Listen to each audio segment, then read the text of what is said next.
How to change controller size in Shadow Fight 3.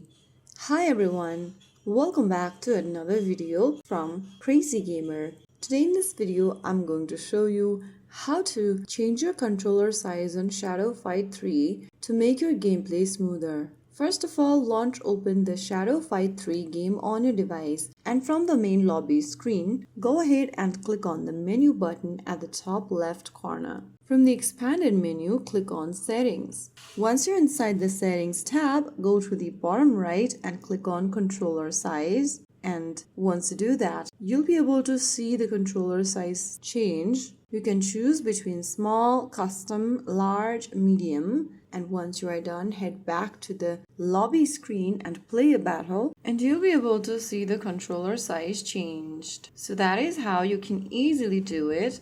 If you found the video helpful, don't forget to like, share, and subscribe to our channel. I will be back again in the next video. Stay tuned and thanks for watching.